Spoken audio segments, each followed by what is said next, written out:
السلام علیکم ناظرین، TNN TV کے ساتھ میں ہوں نمرہ کنول۔ سب سے پہلے شامل کرتے ہیں نیوز ہیڈ لائنز۔ ایرانی صدر کی مزار اقبال پر حاضری، مہمانوں کی کتاب میں اپنے تاثرات بھی قلم بند کیے۔ ایرانی صدر کا کہنا ہے کہ غزہ کے معاملے پر پاکستان کے اصولی موقف کو سراہتے ہیں۔ ایرانی صدر کے دورہ پاکستان پر امریکہ کا رد عمل سامنے آ گیا۔ وزیر اعظم کا ٹیکس کیسز میں دانستہ التوا کا نوٹس، چیف کمشنر ان لینڈ ریونیو اسلام آباد معطل۔ ٹیکس ٹریبیونلز میں اس وقت حکومت کے سینکڑوں ارب روپے کے کیسز زیر سماعت ہیں۔ وزیر اعظم کا کہنا تھا کہ ملک و قوم کی ایک ایک پائی بچانے اور محصولات میں اضافے کے لیے دن رات محنت کرنا ہوگی۔ 190 ملین پاؤنڈز ریفرنس، بانی PTI اور اہلیہ کے خلاف 6 گواہوں کے بیانات قلم بند۔ بیرسٹر گوہر کا کہنا ہے کہ ہمارے کسی سے کوئی مذاکرات نہیں ہو رہے، ہم آئین و قانون کی بات کرتے ہیں، جیل میں کسی صورت ٹرائل نہیں چل سکتا۔ IMF سے اسٹاف لیول معاہدہ جون یا جولائی میں ہونے کا امکان ہے۔ وزیر خزانہ کی اسلام آباد میں بزنس سمٹ 2024 سے خطاب کے بعد صحافیوں سے گفتگو۔ وزیر خزانہ کا کہنا تھا کہ IMF پروگرام پاکستان کا پروگرام ہے اور کوئی ہم سے کچھ نہیں کروا رہا ہے۔ لاہور سمیت پنجاب کے مختلف شہروں میں گرج چمک کے ساتھ بارش، مغربی ہواؤں کا نیا سلسلہ کل رات پاکستان میں داخل ہوگا۔ بلوچستان میں بارش اور بعض مقامات پر موسلا دھار بارش کا امکان۔ ابھی تک یہ فیصلہ نہیں کیا ہے کہ وہ لبرلز کے نئے بجٹ کی حمایت کرے یا نہیں۔ NDP رہنما جگمیت سنگھ کا کہنا ہے کہ انہیں بجٹ کے بارے میں کئی خدشات ہیں۔ کینیڈا کی مختلف جماعتوں کی جانب سے بجٹ کی مخالفت۔ کینیڈا میں سیزن سے پہلے ہی جنگلات میں آگ، حکام تشویش میں مبتلا۔ البرٹا کے ایک علاقے کے لیے جنگل کی آگ کا الرٹ جاری۔ آگ نے البرٹا اور برٹش کولمبیا کے بڑے حصے کو لپیٹ میں لے لیا۔ ٹورنٹو پولیس افسر کی موت میں عدالت نے عمر ضمیر کو بے قصور قرار دے دیا۔ ضمیر نے پولیس افسر کی موت میں فرسٹ ڈگری قتل کا قصوروار نہ ہونے کی استدعا کی تھی۔ عمر ضمیر کا کہنا ہے کہ جب اپنے بچوں کو دیکھتا ہوں تو پولیس افسر کے بچوں کا سوچتا ہوں۔ اسرائیل کی غزہ میں انسانی حقوق کی سنگین خلاف ورزیاں، امریکی رپورٹ جاری۔ غزہ میں اسرائیلی بربریت جاری، مزید 55 فلسطینی شہید۔ مسجد اقصی میں دمبے کی قربانی کی کوشش پر 13 یہودی گرفتار۔ سابق امریکی صدر ڈونلڈ ٹرمپ پر 2016 کے صدارتی الیکشن میں فراڈ کا الزام۔ ٹرمپ کا کہنا ہے کہ عدالتی نظام کے حوالے سے لوگوں میں غم و غصہ پایا جاتا ہے۔ دراصل یہ مقدمہ میرے خلاف مشترکہ طور پر وچ ہنٹ ہے۔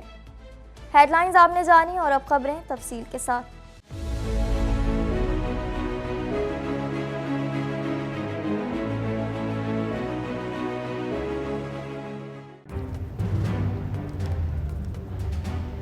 Islamic Finance TV, the only TV channel of the fastest growing Islamic economy in the world and the prime mover of Islamic finance news. Follow us on our social media handles and watch our reports and educational program at www.islamicfinancetv.com. For advertisement, please contact us at islamicfinancetv@gmail.com.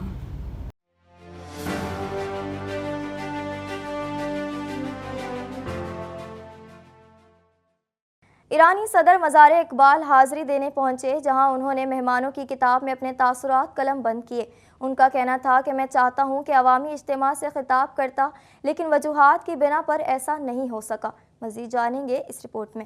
ایرانی صدر Ebrahim Raisi Lahore پہنچ گئے، جہاں انہوں نے مزار اقبال پر حاضری دی۔ اس موقع پر ان کا کہنا تھا کہ غزہ کے معاملے پر پاکستان کے اصولی موقف کو سراہتے ہیں۔ وزیر اعلیٰ پنجاب مریم نواز نے علامہ اقبال انٹرنیشنل ایئرپورٹ پر مہمان ایرانی صدر ابراہیم رئیسی کا استقبال کیا اور انہیں خوش آمدید کہا۔ بعد ازاں ایرانی صدر مزار اقبال حاضری دینے پہنچے، جہاں انہوں نے مہمانوں کی کتاب میں اپنے تاثرات قلم بند کیے۔ ایرانی صدر ابراہیم رئیسی نے اس موقع پر کہا کہ میں چاہتا ہوں کہ عوامی اجتماع سے خطاب کرتا، لیکن وجوہات کی بنا پر ایسا نہ ہو سکا۔ انہوں نے کہا کہ میں پاکستان کے عوام کے جذبات کی قدر کرتا ہوں اور پاکستان کے عوام کو ایرانی سپریم کمانڈ کی جانب سے سلام پیش کرتا ہوں۔ صدر ابراہیم رئیسی نے کہا کہ علامہ اقبال کی شخصیت بہت اہم ہے، ان کی الہامی صلاحیت نے باطل قوت اور استعمار کے خلاف کھڑا ہونا سیکھا۔ انہوں نے کہا کہ ایران کے عوام اور پاکستان کے عوام کے درمیان انسیت کا رشتہ پایا جاتا ہے۔ غزہ سے متعلق معاملے پر پاکستان کے اصولی موقف کو سراہتے ہیں۔ غزہ کی جنگ میں فلسطین کی فتح ہوگی۔ ایرانی صدر ابراہیم رئیسی نے کہا کہ علامہ اقبال نے امت مسلمہ کو نئی راہ دکھائی۔ جیسے آپ کو اپنی قوم پر ناز ہے، ویسے ہمیں بھی اپنی قوم پر ناز ہے، ہمیں اپنے مجاہدین پر بہت زیادہ ناز ہے۔ ان کا کہنا تھا کہ ہمارے سپریم لیڈر بھی یہی کہتے ہیں۔ اس جنگ میں غزہ اور فلسطین والے جیتنے والوں میں سے ہوں گے۔ اس جنگ میں تباہی صہیونیوں اور اسرائیلیوں کی ہوگی۔ غزہ سے متعلق اصولی موقف پر پاکستان کے کردار کو سراہتے ہیں۔ انہوں نے مزید کہا کہ پاکستان میں آ کر اجنبیت کا بالکل احساس نہیں ہوا، خواہش تھی کہ پاکستان میں عوامی اجتماع سے خطاب کرتا۔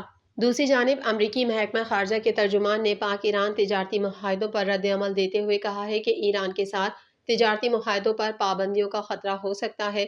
تجارتی معاہدوں پر غور کرنے والوں کو ممکنہ پابندیوں کے خطرے سے آگاہ رہنے کا مشورہ دیتے ہیں۔ وزیراعظم محمد شہباز شریف نے ٹیکس کیسز میں دانستہ التوا کا نوٹس لیتے ہوئے چیف کمشنر ان لینڈ ریونیو اسلام آباد اور ان کے ساتھ متعلقہ تمام افسران کو معطل کر کے انکوائری کا حکم دے دیا۔ مزید تفصیلات اس رپورٹ میں۔ وزیر اعظم محمد شہباز شریف نے ٹیکس کیسز میں دانستہ التوا کا نوٹس لیتے ہوئے چیف کمشنر ان لینڈ ریونیو اسلام آباد اور ان کے ساتھ متعلقہ تمام افسران کو معطل کر کے انکوائری کا حکم دے دیا۔ ٹیکس ٹریبیونلز میں اس وقت حکومت کے سینکڑوں ارب روپے کے کیسز زیر سماعت ہیں۔ وزیر اعظم نے چیف جسٹس آف پاکستان سے ان کیسز کے جلد نمٹائے جانے کی درخواست کی تھی۔ وزیر اعظم نے حکومت سنبھالتے ہی FBR اصلاحات کے جلد اور فوری نفاذ کی ہدایات جاری کرتے ہوئے ذاتی طور پر اس عمل کی نگرانی کا فیصلہ کیا تھا۔ حال ہی میں اسلام آباد میں FBR کے وکیل کی جانب سے عدالت میں ایسے ہی ایک کیس کی تاریخ میں تاخیر کی استدعا پر وزیر اعظم نے نوٹس لیا۔ وزیر اعظم نے متعلقہ حکام کو فوری طور پر واقعے کی انکوائری کی ہدایت کی۔ وزیر اعظم کا کہنا تھا کہ قومی خزانے کا سینکڑوں ارب روپے قانونی تنازعات کا شکار ہے۔ اس حوالے سے کسی بھی قسم کی لاپرواہی اور کوتاہی قبول نہیں کروں گا۔ اپنی عوام سے کیے گئے عہد کے تحت ٹیکس نظام میں اصلاحات کی خود نگرانی کر رہا ہوں۔ ملک کو قوم کی ایک ایک پائی بچانے اور محصولات میں اضافے کے لیے دن رات محنت کرنا ہوگی۔ رہنما تحریک انصاف بیرسٹر گوہر نے کہا ہے ہمارے کسی سے کوئی مذاکرات نہیں ہو رہے ہیں، عوام کا حق ہے کہ ان کا ووٹ صحیح طریقے سے گنا جائے۔ مزید جانیں گے اس رپورٹ میں۔ رہنما تحریک انصاف بیرسٹر گوہر نے کہا ہے کہ ہمارے کسی سے کوئی مذاکرات نہیں ہو رہے ہیں۔ اسلام آباد میں رہنما تحریک انصاف بیرسٹر گوہر نے بانی PTI سے ملاقات کے بعد پریس کانفرنس کرتے ہوئے کہا کہ آج اڈیالہ جیل میں القادر ٹرسٹ کیس میں بانی PTI سے ملاقات ہوئی ہے۔ آج پروسیکیوشن کے 21 گواہ مکمل ہو گئے ہیں۔ کسی بھی ٹرسٹی کا ٹرسٹ پراپرٹی سے تعلق نہیں ہوتا۔ انشاءاللہ سیاسی بنیادوں پر بنا ہوا یہ کیس ختم ہوگا۔ انہوں نے کہا کہ پنجاب میں ضمنی الیکشن سے قبل باکس بھرے ہوئے تھے اور الیکشن کے نتائج ان کی توقعات کے مطابق آئے۔ عوام کا حق ہے کہ ان کا ووٹ صحیح طریقے سے گنا جائے۔ بانی PTI نے ضمنی الیکشن کے رزلٹ پر حیرت کا اظہار کیا ہے۔ بانی PTI نے کہا ہے کہ ریٹرننگ افسران جوڈیشری سے کیوں نہیں لیے گئے۔ بیرسٹر گوہر نے کہا ہے کہ ہم نے عدالت میں فارم 45 پر پٹیشن فائل کی، 2 ماہ سے سنوائی نہیں ہو رہی۔ ہمارا سپریم کورٹ سے مطالبہ ہے کہ ہماری درخواست کو سنا جائے۔ ہم فارم کے مطابق اپنا کھویا ہوا مینڈیٹ واپس لینا چاہتے ہیں۔ رہنما تحریک انصاف کا کہنا تھا کہ ہم آئین و قانون کی بات کرتے ہیں، جیل میں کسی صورت ٹرائل نہیں چل سکتا، آپ اوپن ٹرائل کریں۔ آج جج صاحب سے درخواست کی گئی لیکن میڈیا کو باہر نکال دیا گیا۔ کیا کبھی میڈیا کو باہر نکالا جا سکتا ہے؟ ہم اپنے حقوق کے لیے لڑتے رہیں گے۔ ہمارے خلاف سیاسی بنیادوں پر بے بنیاد کیس بنائے گئے ہیں۔ انہوں نے کہا کہ ہم اپنے حقوق کے لیے لڑ رہے ہیں، اس کو مزاحمت نہیں کہتے، ہم آئین و قانون کی بات کرتے ہیں۔ ہم سپریم کورٹ اور ہائی کورٹ سے التجا کرتے تھک گئے۔ ہمارا ٹکراؤ کا مطالبہ ہرگز نہیں، ہم عوام کے حقوق کی بات کر رہے ہیں، ہم نتائج قبول کر لیں یا ڈیل کر لیں۔ رہنما تحریک انصاف کا مزید کہنا تھا کہ کل بھی ہمیں بی بی کی صحت کے بارے میں آگاہ نہیں کیا گیا۔ کل صبح بتایا گیا کہ بشرا بی بی ہارٹ اٹیک کی طرف جا رہی ہیں۔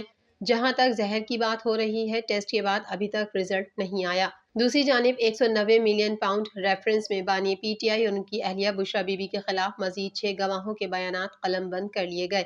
احتساب عدالت کے جج ناصر جاوید رانا نے اڈیالہ جیل راولپنڈی میں 190 ملین پاؤنڈ ریفرنس پر سماعت کی۔ بانی PTI اور ان کی اہلیہ بشرا بی بی عدالت میں پیش ہوئے۔ اس موقع پر بانی PTI اور بشرا بی بی کے وکلاء عثمان گل اور ظہیر عباس بھی عدالت میں پیش ہوئے۔ 190 ملین پاؤنڈ ریفرنس میں مزید 6 گواہوں کے بیان قلم بند اور 2 گواہوں پر جرح مکمل کر لی گئی۔ ریفرنس میں مجموعی طور پر 21 گواہوں کے بیان قلم بند اور 15 پر جرح مکمل کر لی گئی، جس کے بعد سماعت 29 اپریل تک ملتوی کر دی گئی۔ یاد رہے کہ رواں سال 6 جنوری کو ہونے والی سماعت میں بانی PTI اور ان کی اہلیہ پر فرد جرم عائد نہ ہو سکی تھی۔ بعد ازاں 6 مارچ کو ہونے والی سماعت میں نیب کے 3 گواہوں کے بیانات قلم بند کر لیے گئے تھے۔ عدالت نے 190 ملین پاؤنڈ ریفرنس میں 6 شریک ملزمان کو اشتہاری اور مفرور مجرم قرار دیا تھا۔ بزنس سمٹ 2024 میں ترقی کے لیے تعاون کے موضوع پر خطاب کرتے ہوئے وزیر خزانہ کا کہنا تھا کہ حکومت نے زرعی شعبے کی کارکردگی کو بہتر بنائے اور افراط زر کو قابو کرنے کے لیے اقدامات کیے ہیں۔ مزید جانیں گے اس رپورٹ میں۔ وزیر خزانہ محمد اورنگزیب کا کہنا ہے کہ IMF کی ٹیم مئی کے وسط میں پاکستان آئے گی، جبکہ اسٹاف لیول معاہدہ جون یا جولائی میں ہونے کا امکان ہے۔ بزنس سمٹ 2024 میں ترقی کے لیے تعاون کے موضوع پر خطاب کرتے ہوئے وزیر خزانہ کا کہنا تھا کہ حکومت نے زرعی شعبے کی کارکردگی کو بہتر بنانے اور افراط زر کو قابو کرنے کے لیے اقدامات کیے ہیں، جبکہ حکومتی اقدامات کے باعث ٹیکس وصولی میں اضافہ اور کرنٹ اکاؤنٹ خسارہ کم ہوا۔ انہوں نے کہا کہ زر مبادلہ کے ذخائر میں اضافہ ہوا ہے، جبکہ پالیسی ریٹ برقرار رکھا گیا ہے۔ حکومت زراعت اور صنعتی شعبے کی ترقی کو فروغ دے رہی ہے۔ حکومت غیر ملکی سرمایہ کاری کو راغب کرنے کے لیے اقدامات کر رہی ہے۔ مالی سال 2024 میں GDP میں اضافے کی توقع ہے اور افراط زر کی شرح کا امکان ہے۔ محمد اورنگزیب نے کہا کہ IMF کے ساتھ SBA ناگزیر تھا۔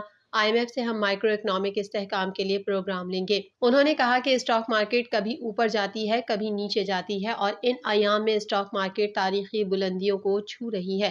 وزیر خزانہ کا کہنا تھا کہ زر مبادلہ کے ذخائر 16 اپریل 2024 تک بڑھ کر $13.3 بلین ہو گئے، جو جون 2023 میں $9.7 بلین تھے۔ اسٹیٹ بینک نے افراط زر کے دباؤ کو کنٹرول کرنے کے لیے جون 2023 سے پالیسی ریٹ کو 22% پر برقرار رکھا ہے۔ حکومت solarisation, youth entrepreneurship, IT sector کے فروغ، SMEs، سرمایہ کاری کی برآمد میں سہولت اور صنعتی پیداوار پر توجہ دے کر زراعت اور صنعتی شعبے کی ترقی کو فروغ دے رہی ہے۔ بعد ازاں صحافیوں سے گفتگو کرتے ہوئے وزیر خزانہ نے کہا کہ 24ویں IMF پروگرام میں ہم جا رہے ہیں، لیکن اس کے بعد بھی کوئی پروگرام ہوگا یہ کہنا قبل از وقت ہے۔ انہوں نے کہا کہ حکومت نے کرنٹ اکاؤنٹ خسارے اور مالیاتی خسارے کو قابو میں رکھنے کا ہدف رکھا ہے۔ محمد اورنگزیب نے کہا کہ پاکستان کے بارے میں IMF بورڈ کا رواں ہفتے آنے کا امکان ہے اور اس ہفتے کے آخر تک قسط ملنے سے زر مبادلہ ذخائر بہتر ہو جائیں گے۔ وزیر خزانہ نے کہا کہ IMF پروگرام پاکستان کا پروگرام ہے اور کوئی ہم سے کچھ نہیں کروا رہا ہے۔ بجلی اور گیس کی قیمتوں کے حوالے سے ہماری اپنی ترجیحات ہیں۔ انہوں نے کہا کہ تاجروں کی رجسٹریشن اسکیم کے حوالے سے آنے والے دنوں میں دیکھیں گے۔ امید ہے اس اسکیم میں بہتری آئے گی اور اس حوالے سے کوئی فکر کی بات نہیں ہے۔ مغربی ہواؤں کا سلسلہ بدھ کی رات پاکستان میں داخل ہو کر بارشیں برسائے گا، جبکہ صوبائی دارالحکومت لاہور سمیت پنجاب کے مختلف شہروں میں صبح سویرے گرج چمک کے ساتھ بارش ہوئی۔ مزید جانیں گے اس رپورٹ میں۔ مغربی ہواؤں کا سلسلہ بدھ کی رات پاکستان میں داخل ہو کر بارشیں برسائے گا، جبکہ صوبائی دارالحکومت لاہور سمیت پنجاب کے مختلف شہروں میں صبح سویرے گرج چمک کے ساتھ بارش ہوئی۔ لاہور سمیت صوبے کے مختلف شہروں میں کہیں ہلکی اور کہیں تیز بارش ریکارڈ کی گئی۔ صوبائی دارالحکومت میں شملہ پہاڑی، لکشمی چوک، گوال منڈی، قرطبہ چوک، ڈیوس روڈ، مال روڈ، اچھرا، قینچی، چنگی امر سدھو، گجومتا، اسلام پورہ، بند روڈ، انارکلی، شالامار باغ، model town, Gulberg, garden town سمیت دیگر مقامات پر گرج چمک کے ساتھ رمجھم ہوئی۔ بارش کے باعث حالیہ دنوں میں بڑھنے والی گرمی کا زور ایک مرتبہ پھر ٹوٹ گیا۔ بارش کے ساتھ چلنے والی تیز ہواؤں سے موسم خوشگوار ہو گیا، جس کے بعد شہریوں میں موسم کی تبدیلی کی وجہ سے خوشی کی لہر دوڑ گئی۔ بارش ہونے سے نشیبی علاقوں میں پانی جمع ہو گیا، جبکہ بعض مقامات پر بجلی کا ترسیلی نظام متاثر ہونے سے شہریوں کو مشکلات کا سامنا کرنا پڑا۔ لاہور کے علاوہ مرید کے شیخوپورہ، ننکانہ صاحب، صفدر آباد، جڑاوالا، فیصل آباد، چنیوٹ، ٹوبہ ٹیک سنگھ، کامونکی، اوکاڑہ، جھنگ، بہاولپور، رینالہ خرد، کوٹ ادو، بھلوال، کبیروالا، حافظ آباد، منچر آباد، شورکوٹ، پاک پتن اور دیگر شہروں میں بھی صبح کے وقت بادل برسے۔ دوسری جانب محکمہ موسمیات کے مطابق 24 سے 27 اپریل کے درمیان بلوچستان میں بارش اور بعض مقامات پر موسلا دھار بارش ہو سکتی ہے۔ بدھ سے 27 اپریل کے دوران کوئٹہ، زیارت، شیرانی، موسی خیل، نوشکی، پشین، ہرنائی، روپ، بارکھان، کوہلو اور سبی میں گرج چمک کے ساتھ بارش متوقع ہے۔ محکمہ موسمیات کا کہنا ہے کہ گوادر، کیچ، آوران، چاغی، خاران، قلات، مستونگ، جھل مکسی، نصیر آباد، ڈیرہ بگٹی، لورالائی، قلعہ سیف اللہ اور قلعہ عبداللہ میں بارش کا امکان ہے۔ اس کے علاوہ نوشکی، پشین، ہرنائی، بارکھان، گوادر، کیچ آواران میں 26 اور 27 اپریل کے دوران ندی نالوں میں طغیانی کا خدشہ ہے۔ خیبر پختونخوا میں جمعرات کی رات سے پیر تک بارش، ژالہ باری اور پہاڑوں پر برف باری کا امکان ہے۔